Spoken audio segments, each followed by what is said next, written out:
Europe 1 13h. Avec Mickaël Dorian jusqu'à 14h sur Europe 1, on décrypte l'actualité à présent avec vous Mickaël et vos invités. Aujourd'hui l'ancien magistrat Georges Fenech et l'écrivain et journaliste Vincent Roy. Bonjour à tous les deux. Bonjour. Heureux de vous accueillir cet après-midi avec cette information qui est tombée il y a quelques heures. Emmanuel Macron convie les présidents de groupe le 23 août. Alors est-ce qu'on va en savoir plus donc dans les prochains jours concernant la nomination du successeur de Gabriel Attal? Alors si l'heure est pour l'instant toujours aux consultations, cette annonce confirme bel et bien la reprise totale de la vie politique dans notre pays, Vincent Roy.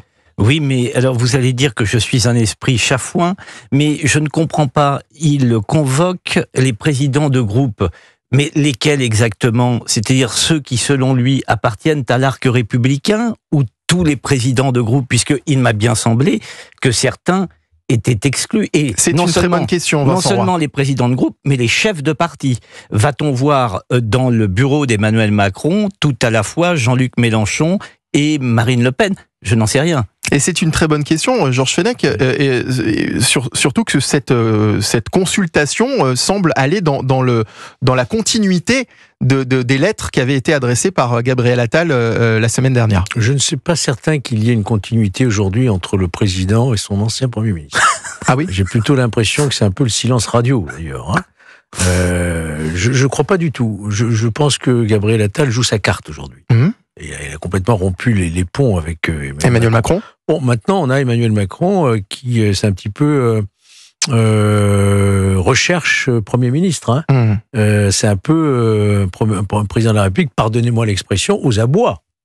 Aux abois parce qu'il n'y a pas de majorité à l'Assemblée, pas de Premier ministre qui se dégage naturellement, évidemment, puisqu'il n'y a pas de majorité à l'Assemblée.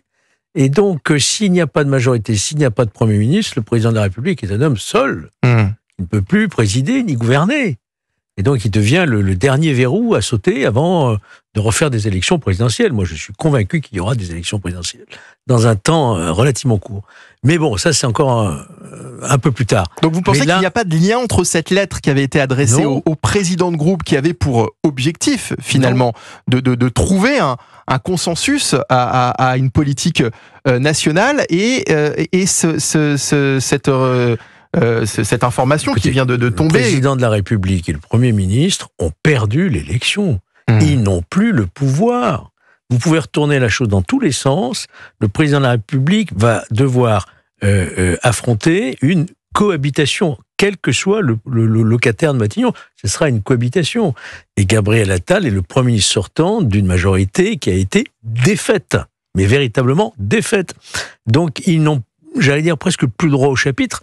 Simplement, il reste entre les mains ce pouvoir très important au président de nommer un Premier ministre. C'est le seul pouvoir qui lui reste. Mais vous pensez bien que ceux qui vont répondre à son invitation, chacun va avancer ses pions. Oui, mais le Front voudra son Premier ministre. C'est ce que j'allais dire. Parce que le pouvoir du président de la République, Georges, il est discrétionnaire. Oui, c'est lui qui... Discrétionnaire, mais il doit obéir à une logique politique quand même. Il doit obéir, il doit obéir évidemment à une logique politique. Mais là, de toute façon, la logique politique s'impose d'elle-même dans la mesure où il n'y a pas de majorité. Donc, c'est la réalité qui de toute façon, va s'imposer. Quel que soit le Premier ministre qu'il va trouver, celui-ci n'aura pas de majorité, sauf peut-être sur certains textes, que j'appellerais moi une majorité de circonstance. S'il n'a pas de majorité, il ne tiendra pas, 48 heures. Aucun ne tiendra. On a tout de même l'impression, effectivement, la Macronie, vous le disiez, Georges Fenech a perdu les élections législatives, mais Emmanuel Macron continue de chercher par tous les moyens une majorité, et notamment lorsqu'il convie les présidents de groupe le 23 août prochain. Mais sa majorité, elle peut exister si il arrive à trouver, me semble-t-il, mais Georges me corrigera, s'il arrive à trouver, c'est-à-dire à trouver un hypercentre avec sur sa droite pour convaincre les LR canal historique, avec dans cet hypercentre, sur sa droite, quelqu'un capable, de réunir et de combler d'une certaine manière cet hypercentre, avec peut-être quelques socialistes qui adhéreraient. Enfin, je ne vois que ça comme majorité aujourd'hui. Écoutez, moi, je reste absolument persuadé que le président de la République a perdu le pouvoir. Et peut-être qu'il... Parce que lui en est persuadé aussi. Je pense que oui. Je pense que d'ailleurs, ça a effleuré quelque part dans les journaux. Mais dans son entourage, il dit qu'il se prépare à une cohabitation. Il a posé une question aux Français. Il a dit, mais si c'est j'ai besoin de clarification de centre droit ou de centre gauche finalement, est-ce que ce sera vraiment une cohabitation? Mais forcément, il a posé une question aux Français. J'ai besoin de clarification. Voulez-vous continuer ou pas? Les Français lui ont répondu non. Ils ont défait sa majorité. Ouais. On voit pas comment on pourrait triturer ce résultat de l'élection en disant finalement je vais m'en sortir quand même en essayant de trouver un Premier ministre compatible avec moi, compatible centre droit, donc je vais retrouver... Non, il faut respecter le vote des électeurs. Ça peut pas se passer autrement en démocratie. Et le respect du vote des électeurs, c'est faire en sorte qu'il y ait une majorité au moins relative qui se dégage autour d'une personnalité que lui va désigner, mais mon sentiment personnel, me poser la question, je pense que c'est la quadrature du cercle et qu'on n'y arrivera pas. Vincent Roy? Oui, parce que effectivement, les responsables et les chefs de parti vont chacun avancer leur pion. De toute façon, pour ce qui est du nouveau Front populaire qui réunit quand même tout à la fois le Parti socialiste, le Parti communiste, LFI et les écologistes, la messe est dite, puisqu'il y a Lucie Castet. Après, on peut s'intéresser à... Sauf qu'Emmanuel Macron n'en veut pas.